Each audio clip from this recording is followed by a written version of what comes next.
The 8th generation, JRPGs. There's a lot of them. The 8th generation's been one of the best we've ever seen in terms of sheer quantity of things worth playing. Now, people can argue that the 6th gen was the absolute peak pinnacle of gaming and will never make it back. You might be right, we'll see. I like JRPGs, I think they're fun, I think it's a good genre, but I'll be the first to tell you, I'm relatively new to that genre of gaming. I primarily play on my PlayStation 4, so I wanted to know, what are the best JRPGs for the PlayStation 4? What are the best JRPGs for the 8th generation in general? And when you look into it, typically the same 4 or 5 get brought up in discussions of what's the best. You're gonna get Persona 5 or Persona 5 Royal. Nier Automata gets brought up a lot. Dragon Quest XI gets brought up all the time. And Final Fantasy VII, the remake, gets brought up all the time. The real ones out there bring up Trails of Cold Steel. I agree with them. That's one of my favorite games of all time. But there's another game that gets brought up a lot, and that game is Ys 8, the Lacrimosa of Donna. Despite how often Ys 8 gets brought up, I know it's not a perfect metric to show player counts for a game, but it'll get the point across. On PSN profiles, like Persona 5, 304,000, FF7 Remake, 433,000, Dragon Quest XI, 77,000 people, Nier Automata, 330,000 people. Trails of Cold Steel gets brought up a lot. There's a lot of love for that game online. Only 25,000. Ys 8, now granted, PlayStation 4, it was also out on the Vita. This is only US, blah, blah, blah. Ys 8 is sitting at 16,000 people. That is insane to me. This game is so good. It gets brought up in discussions for best JRPGs of the 8th gen, yet nobody has played it. This has not cracked the barrier. It hasn't made the mainstream. Look, your average gamer isn't playing Death End Request. They're not playing Neptunia, right? Your average gamer doesn't even know Galgun exists, alright? They're normies. They're simpletons. That's mean. Right? They're normal.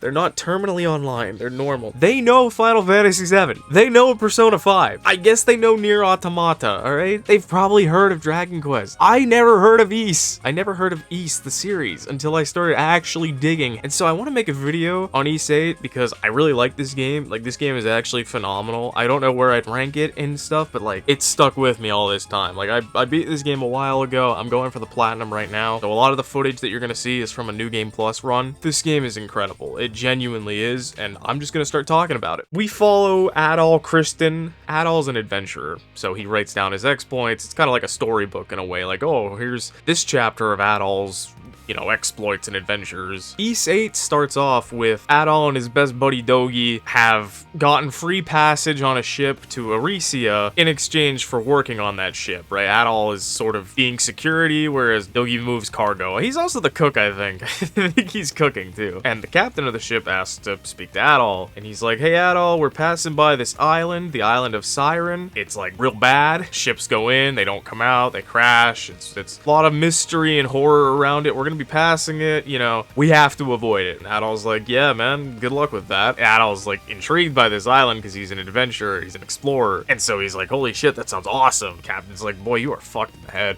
Anyways, we're having a big ball tonight to celebrate the voyage. I need you to work security. I need you to keep an eye out, look for anybody suspicious on this ship. So as Adol, you go around and you talk to everybody, see how everybody's doing, and it is funny because the first mate, Cathu, will like check in on you, and he's like, hey man, like, you see anybody suspicious? And from talking to all these people, there is an option that literally says they all seem pretty suspicious, which is true. They kind of do. Like, there's a lot of shadowy, strange figures on this boat. Anyhow, the captain calls Adol in, and he's like, hey, we're actually passing by the island of Siren now. Like, you're so fascinated, go take a look at it. And so Adol is excited, getting ready to check it out, and the ship gets attacked by like a giant squid. Adol fights the squid, tries to do his best to scare it off, get rid of it, but the squid ends up sinking. The Lombardia is the ship. The squid monster sinks the Lombardia. And then Adol awakens on the island of Siren. He starts wandering about, looking around, seeing if he can find anybody, and he actually stumbles upon a naked woman, a girl bathing in the river, and she's not too fond of that, as one can imagine. She tries to strike Adol with her rapier, and Adol parries it away, because he's, you know, a Giga Chad like that. She gets dressed and then introduces herself as Laxia. She's a noblewoman from Garmin, fisherman, I think they call it. She sees Adol's wearing like the uniform of a sailor on the Lombardia. And she's like, hey, what the hell happened? As he's explaining, and she doesn't believe him because, you know, big tentacle monster, island of siren, sinking ships. Who would believe that, right? They get attacked by monsters. And it's at this point, you got to try out combat against the tentacle monster, obviously. Very like hack and slash. You can use like a mana system to spam abilities. You have like ultimates you can build up to. You can parry. There's like parry mechanics where if you dodge perfectly, time slows down around you and you can really wail on them. If you think of it like blocking, I guess, even though your character doesn't really block, if you time it right, you're invincible for a short amount of time. So Laxia and Adol beat the monsters. They start looking around for more survivors. They find this really well-fortified area that doesn't have a lot of monsters in it, and they see a cave attached to it. So they go in the cave. They find like really old supplies, old crates. Clearly somebody had been using this as a hideout at one point. They keep proceeding through it, fighting monsters. They find a dead guy. It's a dead pirate. I think he has a note on him that's like, hey, I'm a dead pirate, we're screwed, something to that effect. And then they end up fighting this giant bat creature. So there's like bosses and boss fights in this game, and it's, you know, the first boss you're gonna fight besides that tentacle monster that you're not allowed to beat yet. So Laxia and Adol tag team, beat the crap out of that bat, kill it, and they proceed out the other end of that cave, find a clearing and nobody around, and then actually Captain Barbaros shows up, the Captain of Lombardia, and he's like, yo, what's poppin', Adol? Good to see you. Who's your slam piece? Captain Barbaros explains to Laxia that yes, the giant tentacle monster did really attack the ship, and he apologizes profusely. You know, he's the captain of the ship, he was responsible for everybody's safety, he failed. Laxia, very understanding, like, how are you supposed to prepare for Cthulhu attacking our ship? Like, what could you do, boss? It's not a big deal. I mean, it is a big deal, but don't beat yourself up over it. So Barbaros and the gang head back to outside the cave, back in that well-fortified area, and they decide, hey, this is a great place to set up a settlement. Thus, Castaway Village is found. The key point to this game is finding survivors, bringing them back to Castaway Village. The other castaways can put up quests, and Adol can do them, and Adol learns more about them and increases their approval rating with them, and you get to learn more about them. It's a really, you know, colorful, wacky cast of characters you can find, and it really builds up Castaway Village into like a lively settlement. And I really like that. That's something I really like in games, is when there's like a hub area that you can expand and bring more people to, and it feels lively, and you can just take a break from the insanity going around you. Like Firelink Shrine in Dark Souls is like the perfect example of that. Like, I'm gonna go kick it with the fellas, and it's just great to take a breather. That's what Castaway Village really is. It's just take a breather from the action, hang out with the fellas, you know. I really like Castaway Village. So at this point, Adol and Laxia and Captain Barbaros are hanging out at what will become Castaway Village, and Captain Barbaros is like, hey, I'm gonna take charge here, I'm gonna get us off this island. Adol, I need you to like do me a favor. I need you to, one, go look around the island and start mapping it. All right, we need a map. We're gonna need resources. We're gonna need food, water, shelter, wood to hopefully build a boat and get the hell out of here. Adol's like, I got you, chief, don't even worry about it. Captain Barbaros is like, and I also need you to go find survivors. We need warm bodies. I'm responsible for these people. I need to bring them back. All right, so get out there and go find them, champ. Laxia, like, you're gonna hang out here, and she's like, hell no, I'm going with him. It's like, all right, cool, I'll just stay here and do everything. So Adol and Laxia head out of Castaway Village to go start mapping the area out, look for survivors, and they get to this little clearing area, and they hear a guy screaming, and out runs this big burly fisherman named Sahad, who is being chased by a dinosaur. Sahad has a big rusty anchor he's using as a weapon. The three of you team up, and you beat up the dinosaur, you knock it unconscious. They think they killed it, and then it gets up, and it just runs off. Yeah, there are dinosaurs in this game. They're called primordials. They should be dead, yet they're not on this island. They're kind of a big focal point of the story, but yeah, so we've met Sahad the fisherman. So Adol and Laxia, they decide, you know what, let's call it here. Let's head back to Barbaros. So they go back to the captain. Captain introduces himself to Sahad. Sahad's like, hey, my brother of the sea, not your fault, you did your best. Barbaros is like, my man, I appreciate that, thanks. And then out walks Dogi. Dogi, our best buddy, he's okay. And Barbaros is like, yeah, I found this guy while I was patrolling around here, and he's been setting up shop. He's setting up some stuff. Big dude, he's moving stuff. Barbaros basically tasks Dogi with get some shelter set up, food storage, fortify the defenses to protect protect the people that they presume they're gonna find. Adol and Laxia and Sahad are gonna go out and keep mapping the area, look for more people. That is essentially how this game plays for a while, at least. So the gang tucks in for the night to have a peaceful slumber, and Adol starts dreaming about this girl named Donna. He basically gets a POV experience witnessing Donna, you know, do all these events in Eternia, her homeland, her kingdom, her people, which there are people who worship this, you know, giant tree. They worship the great tree. So Adol and co continue to explore the island, fill out their party, they recruit some more people, they find more people. There's a little subplot with a serial killer turning up in Castaway Village, and I'm not gonna spoil who it is. Process of elimination, you can figure out who it is pretty quick, but I have to talk about, like, dude, if the serial killer, if Reddit was around at the time, this man would be a mod of r/atheism, okay? This guy, his logic and reasoning is like that of an edgy preteen who just never grew out of it. He was murdering people back on the mainland, but like the reason he's doing it at Castaway Village, his whole logic for being a serial killer, it's essentially, Adol, you are a beacon of light and true good. Therefore, there must be a beacon of darkness and true evil. I must fulfill that role. That is my duty to society.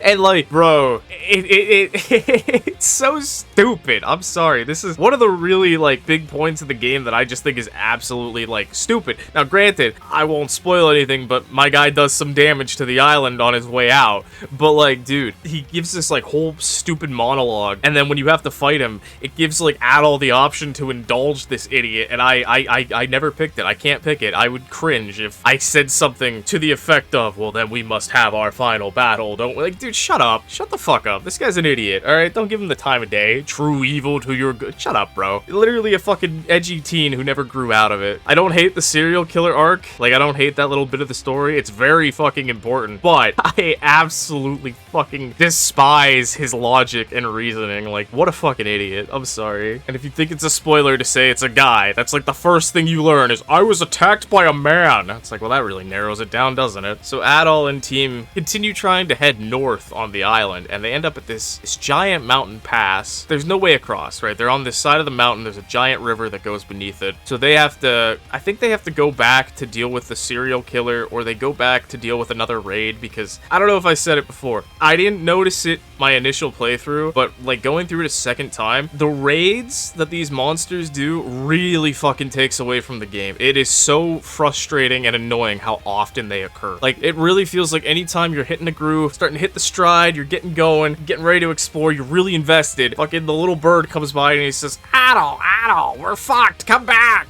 It's like, alright, hold on. Come on, gang, let's go. Now, I think they are optional. I do think you can just ignore them, but like, you'd be a monster if you did that. You might have to do it for the true ending too, I don't know. But so, they leave the, you know, big mountain pass. There's no way across. They go back, Adol has a dream, and he watches as Donna completes this ritual in which she plants what's called a prayer tree sapling. So Adol wakes up the next day, they head back up to that mountain pass, trying to find, you know, they're gonna keep going and look for another way across. Well, when they get up there, that sapling that Donna had planted had grown into a massive tree, and they can use that tree to go across the mountain pass and get to the other side of the mountain. So we begin to realize that Adol's looking at the distant past, and the actions that Donna's performing then are affecting the present day. So at this point, it is like Adol, Sahad, and Laxia. There's another guy that you meet named Hummel. He's a transporter, which basically means he's a criminal. But essentially, he gets paid to take things places, no questions asked. So Hummel bounces in and out of the party. He's got his own like mission to do, but he won't talk about it because he's a professional. So Adol, Laxia, and Sahad get to the other side of the mountain, and it's this giant mountain range that they have to try to get to the top of so they can get to the other side and see what's on the north side of the island. So as they're heading up this mountain, they actually find a structure, a house, a home that somebody has built. And when they go in, there's like 2 beds, there's tea, there's all this stuff, and they're like, wow, wait, somebody out here? Like, what the heck? Along the way, they had found like notes and journal entries of pirates, but they also found notes and journal entries of some guy. I think he labels it T. Yeah, T. And so they're thinking this might be this guy's house. So they continue up the mountain, and they get jumped by a dinosaur, and they try their best to fight it, but the dinosaurs, they're called primordials. So the primordials